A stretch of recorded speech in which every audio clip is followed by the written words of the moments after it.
Assalamualaikum warahmatullahi wabarakatuh. Hai semuanya, selamat pagi. Ya, kita bertemu lagi di perkuliahan risiko bisnis. Dan dalam video kali ini saya akan menjelaskan tentang risiko pasar. Jadi kalian juga sudah belajar tentang risiko pasar, kalian juga sudah membuat review dari beberapa artikel. Nah, saya akan coba bahas sedikit tentang apa itu risiko pasar. Disimak terus ya video dari saya.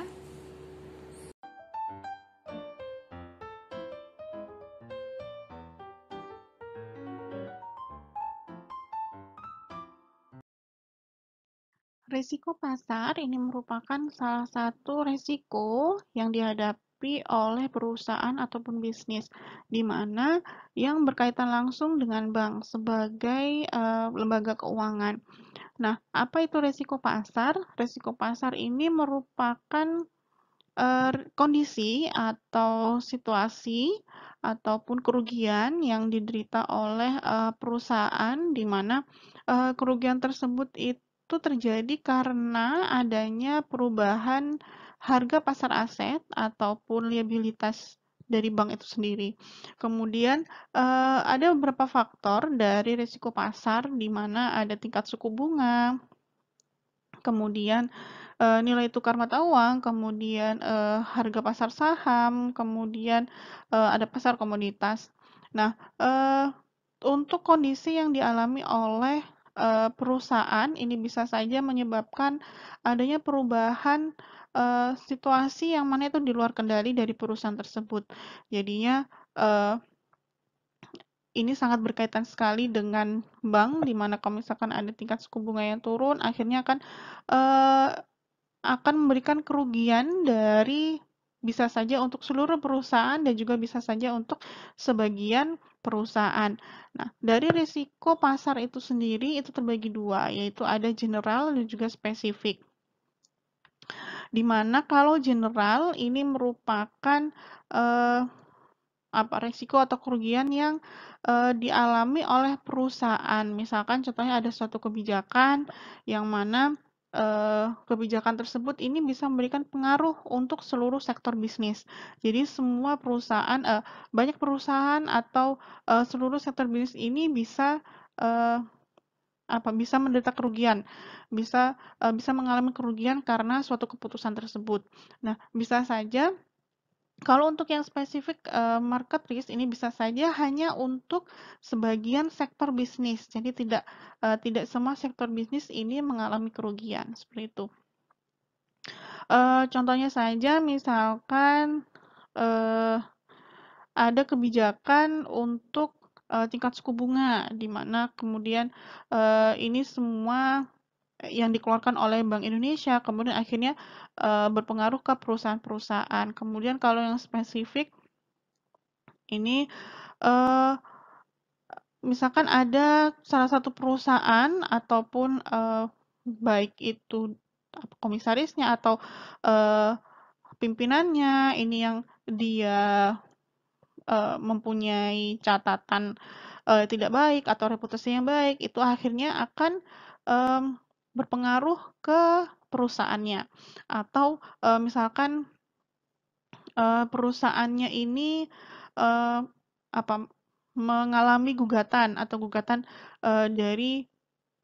dari orang lain, yang mana itu akhirnya itu membuat harga dari perusahaan tersebut itu menjadi turun, atau reputasi dari perusahaan tersebut itu turun. Contohnya saja kemarin di mana untuk perusahaan Antam kalau tidak salah, jadi di sini untuk perusahaan Antam sendiri untuk reputasi ini menurun untuk beberapa hari ini karena adanya gugatan dari salah satu konsumennya, di mana perusahaan Antam ini harus mengembalikan sejumlah uang ke konsumennya, di mana konsumen ini sudah menang gugatan, dan ini akhirnya berpengaruh langsung ke reputasi dari perusahaannya. Ada risiko umum atau general market risk. Di sini ada 5 kategori atau 5 jenis, di mana yang pertama adalah foreign exchange risk, kemudian interest rate risk, kemudian ada commodity, ada equity dan juga ada politik risk. Nah, sekarang akan saya bahas satu persatu dari foreign exchange risk. Untuk yang risiko nilai tukar mata uang yaitu foreign exchange risk, di mana risiko ini itu terjadi biasanya itu ketika adanya transaksi ekspor impor. Jadi adanya interaksi interaksi mata uang yang nilainya berbeda, jadi berbeda negara. Di mana potensi kerugiannya ini itu bisa timbul karena adanya fluktuasi nilai tukar mata uang. Jadi eh, kar- kalian tahu nilai mata mata apa nilai tukar mata uang Indonesia dengan dolar itu berapa, kemudian dengan negara lain itu berapa. Nah, ini juga menjadi resiko untuk perusahaan yang mana itu mempunyai aktivitas ekspor impor yang mana berhubungan dengan negara lain. Nah, dalam risiko nilai tukar itu sendiri, ini ada 3 risiko, di mana ada risiko transaksi, kemudian risiko translasi, dan juga ada risiko ekonomi. Nah, seperti kita tahu sendiri seperti, pada masa awal-awal, pandemi, yang mana itu, untuk nilai tukar ini bisa sampai 16.000. Jadi memang waktu itu, diperkirakan nilai, tukar dolar ini semakin meningkat karena ya kita, permintaan semakin tinggi, kemudian inflasi, di mana, perekonomian Indonesia ini berhenti berhenti di mana orang-orang, eee ya, adanya keterbatasan karena adanya pandemi sehingga ya ini menyebabkan, nilai tukar dolar ini sampai 16.000 dan mana ini sangat berdampak sangat besar bagi perusahaan yang mana itu berkaitan dengan, mata uang dolar. Di mana mereka misalkan, dalam segi, eee, biaya kemudian keuangan yang mana ini bisa semakin meningkat, seperti itu. Nah, pada risiko nilai tukar ini biasanya eee, ada kategori untuk, penggabungan mata uang, ini ada hard currency dan juga soft currency. Di mana kalau hard currency ini itu mencakup mata uang, eee, yang mempunyai tingkat stabilan yang tinggi. Jadi contohnya ini seperti ya dolar, kemudian euro, kemudian ada yang dari Jepang, kemudian kalau untuk yang soft currency ini biasanya yang berasal dari negara yang eh, belum memiliki nilai kelayakan. Jadi ada 2 kategori untuk penggunaan dalam risiko nilai tukar ini. Jadi ada hard currency dan juga soft currency. Selanjutnya adalah risiko tingkat suku bunga. Untuk resiko tingkat suku bunga ini merupakan resiko karena adanya perubahan tingkat suku bunga, di mana itu pasti akan mempengaruhi besar baik untuk perusahaan, baik untuk jangka pendek ataupun jangka panjang. Nah, eh, pada risiko tingkat suku bunga ini kalian bisa cari informasi, jadi ada cari sejarah di tahun 2000 awal 2000-an kalau tidak salah. Di sini ada perusahaan Lehman Brothers. Jadi ini adalah perusahaan yang sangat besar di mana sudah mempunyai cap yaitu dari kejayaan menuju kebangkrutan. Di mana perusahaan ini jatuh karena adanya peningkatan tingkat suku bunga. Jadi, karena ada tingkat suku bunga, ada kenaikan suku bunga di mana perusahaan ini akhirnya bangkrut. Kalian bisa coba cari-cari sejarahnya seperti apa. Nah, ada beberapa produk yang itu berhubungan dengan tingkat suku bunga, di mana ada deposito, saham, dan juga obligasi. Nah, tingkat suku bunga pun itu juga dipengaruhi oleh jangka waktu. Jadi semakin panjang, ini biasanya suku bunganya lebih tinggi.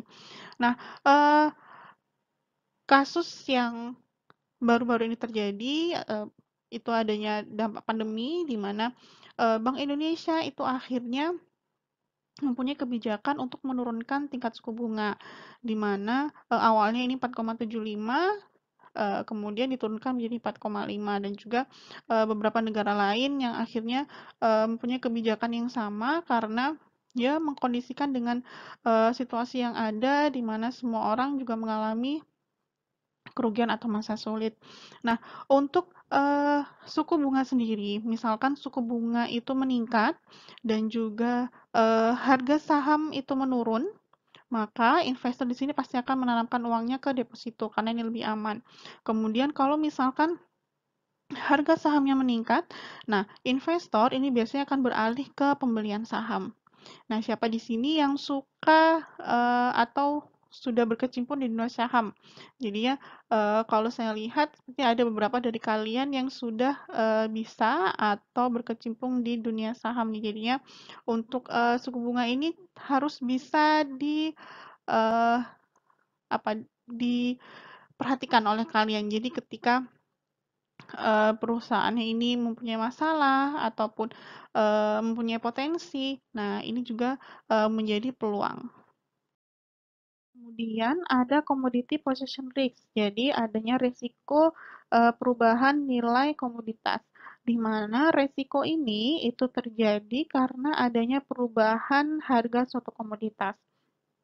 Nah, saya contohkan saja, jadi ini adalah, eee, pembelian komoditas dalam jumlah yang sangat besar, di mana biasanya eee, ada produsen dan juga ada pembeli yang mana mereka, melakukan kontrak atau perjanjian untuk, jual beli, seperti itu. Jadi misalkan, ada produsen, kemudian ada konsumen atau perusahaan, di sini melakukan kontrak atau kerjasama untuk pembelian suatu komoditas. Nah, ketika mereka sudah melakukan, kerjasama bahwa nanti, setelah panen itu akan dibeli oleh perusahaan tersebut dengan harga berapa dan juga dengan jumlah berapa. Nah, karena di sini, komoditas pertanian ini sangat riskan sekali, untuk gagal panennya. Nah, ketika pada waktu yang ditentukan, komoditas tersebut gagal panen sehingga tidak bisa memenuhi dari, perjanjian tersebut. Nah, di sini adalah contoh dari resiko perubahan nilai komoditas. Jadi, dengan kondisi ataupun situasi yang itu menyebabkan gagal panen, sedangkan, si perusahaan yang ingin membeli tersebut itu sudah membayar, kemudian, petaninya di sini sudah, tidak bisa menyediakan sesuai dengan kontrak kerjasamanya. Nah, ini akhirnya seperti apa? Nah, pedagang besar di sini sebagai perusahaan yang memiliki modal, itu pastinya akan, menderita kerugian, di mana ia sudah mengeluarkan uang yang, cukup besar untuk membeli atau untuk, kontrak kerjasama dengan, eee, petaninya atau dengan produsennya, sehingga itu pasti akan sulit untuk ditarik kembali. Kemudian untuk petani yang sudah menerima uang dari kerjasama, di mana itu, wajib untuk mengembalikan, jadi mengganti, sesuai dengan, sisa yang tidak bisa dipenuhi oleh petani tersebut atau produsen tersebut. Nah, akhirnya ini kan sama-sama rugi. Jadi ini adalah contoh dari resiko, perubahan nilai komoditas.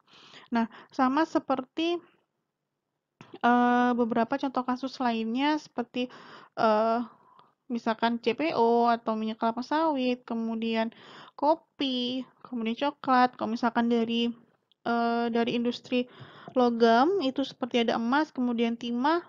Kalau misalkan, industri energi ini ada batu bara dan juga minyak mentah, yang mana ini, sangat sangat, riskan sekali atau risikonya sangat besar. Jadi, untuk harga, kemudian untuk jumlah, nah itu sangat berpengaruh. Kemudian untuk lembaga clearing sendiri ini yang mana, bertanggung jawab untuk proses transaksinya.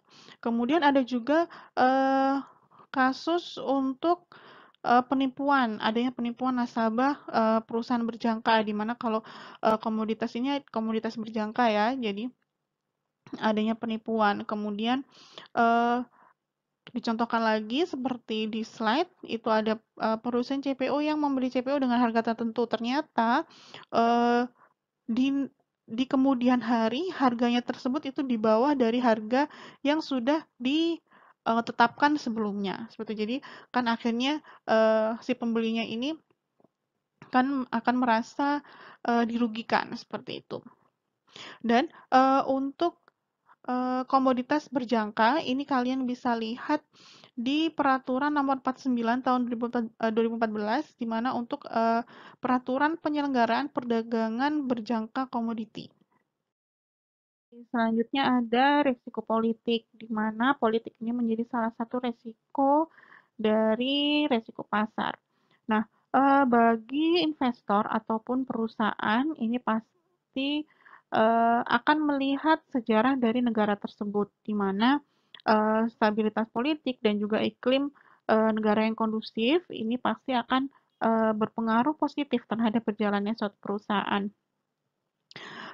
Contohnya saja ada beberapa studi kasus dari risiko politik, di mana ada kasus pemilu raya yang itu ketika ada suatu kandidat yang dipercaya atau mempunyai visi misi yang itu bisa membantu atau satu visi dengan perusahaan atau investor, ini biasanya investor akan mulai berdatangan. Kemudian adanya krisis 9798 atau 2008 juga ada krisis di mana yang itu akan membuat perekonomian semakin menurun. Kemudian ada juga krisis Venezuela.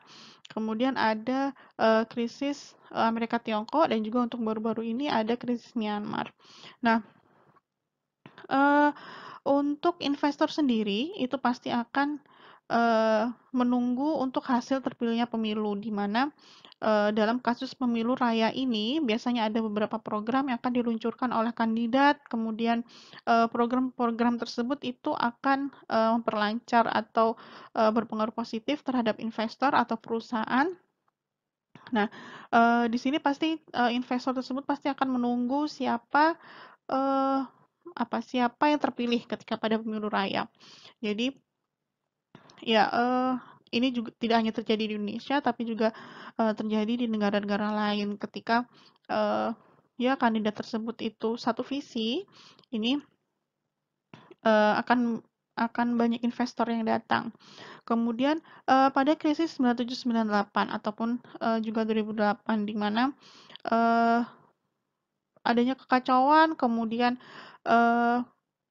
nilai suku bunga itu meningkat, kemudian nilai tukar ini yang melemah, sama seperti yang terjadi di Indonesia juga pada tahun 9798 di mana cadangan devisa ini tidak bisa menutupi kebutuhan dari ekonomi Indonesia. Akhirnya apa? Meningkatnya harga barang, kemudian kerusuhan, kemudian kalau misalkan kalian baca sejarah 9798 itu seperti apa? Nah, itu adalah resiko politik di mana ya salah satunya adalah menurunkan dari presiden yang menjabat saat itu menjadi menjadi bom besar untuk perusahaan pada masa itu, di mana perusahaan sangat merugi, tidak bisa beroperasi, akhirnya jatuh. Kemudian perang politik di Venezuela yang mana itu akhirnya berakibat ke masyarakat, di mana nilai tukarnya sangat tinggi sekali. Untuk uang kertas ini sangat tidak ada harganya, jadi harus beribu-ribu uang kertas untuk bisa memenuhi kebutuhannya. Nah, sama seperti Myanmar sekarang, di mana yang sedang ada kerusuhan, yaitu pasti akan mempengaruhi reputasi dari negara tersebut. Next ini adalah resiko khusus atau specific market risk. Jadi di sini saya contohkan beberapa dari kasus yang spesifik. Jadi tidak semua sektor bisnis atau tidak semua perusahaan ini berpengaruh. Nah, untuk contoh yang pertama di sini ada PT Garuda Indonesia, di mana waktu itu ya kita tahu sendiri ada kasus penyelundupan motor Harley, yang mana akhirnya sampai ada pencopotan direktur utamanya, yang mana akhirnya membuat nilai dari perusahaannya itu turun. Selain nilai perusahaan itu turun, tapi juga reputasi dan juga kepercayaan untuk Garuda Indonesia ini menurun. Kemudian eh, ada contoh kasus lagi Pertamina di mana adanya pencopotan direkturnya juga, yang mana akhirnya berpengaruh ke kepercayaan. Jadi kalau spesifik ini biasanya lebih apa ya, ke kepercayaan kepada perusahaannya, yang mana akhirnya eh, nilai dari perusahaan itu turun. Kemudian ya, kemudian di sini ada contoh adanya produk susu kental manis yang mana itu tiba-tiba ada isu yang merebak bahwa sebenarnya produk tersebut itu hanya mengandung kandungan susu yang sangat sedikit. Namanya itu sangat ramai sekali dulu, dan itu akhirnya apa? Jadi kalian bisa bisa perkirakan kira-kira dari isu tersebut itu berpengaruh ke apa sih? Kayak gitu. Jadi lebih berpengaruh ke permintaan dari produk tersebut, di mana konsumen sudah mulai tidak percaya, oh ternyata apa yang saya konsumsi selama ini itu hanya mengandung kandungan susunya sedikit, seperti itu. Jadinya akhirnya jadi apa, ada produk baru yang mana itu mempunyai label apa sih, pure gold kalau nggak salah.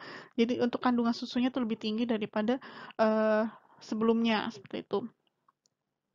Kemudian ada kasus bangkrutnya perusahaan asuransi. Jadi ya banyak sekali ya kalau kita lihat sekarang perusahaan asuransi yang mulai berjatuhan. Jadi apa, untuk kepercayaan konsumen ini juga sudah mulai menurun, di mana image-nya ini karena ya ada beberapa kasus yang terjadi, uang klaim tidak bisa diterima, kemudian perusahaannya ini bangkrut, akhirnya ditagih oleh nasabahnya untuk bisa mengembalikan uangnya, ini akhirnya tidak bisa ya. Ini apa, akhirnya kepercayaan dari konsumennya ini semakin menurun gitu. Kemudian ada laporan keuangan perusahaan. Ini adalah studi kasus yang selanjutnya. Jadi setiap perusahaan itu pasti akan mengeluarkan laporan keuangan, di mana setiap tahun ini mereka mengeluarkan laporan keuangan, dan biasanya ini di publish di webnya seperti itu. Dan ini kalau misalkan hasil laporan keuangan dari perusahaan tersebut itu baik, ataupun ada keuntungan ataupun laba dari perusahaan itu tinggi, nah ini biasanya akan mempengaruhi investor ataupun perusahaan lain. Jadinya kepercayaan semakin tinggi, oh ternyata ada perkembangan yang bagus atau yang positif pada perusahaan tersebut. Sampai di sini penjelasan saya tentang risiko pasar. Jadi ini adalah materi tambahan dari saya. Selain kalian juga sudah belajar tentang risiko pasar, belajar mandiri, dan juga kalian juga sudah eh, membaca artikel tentang yang kasusnya juga sesuai dengan perkuliahan ini, yaitu risiko pasar. Ya, sampai di sini semoga bermanfaat. Terima kasih. Wassalamualaikum warahmatullahi wabarakatuh.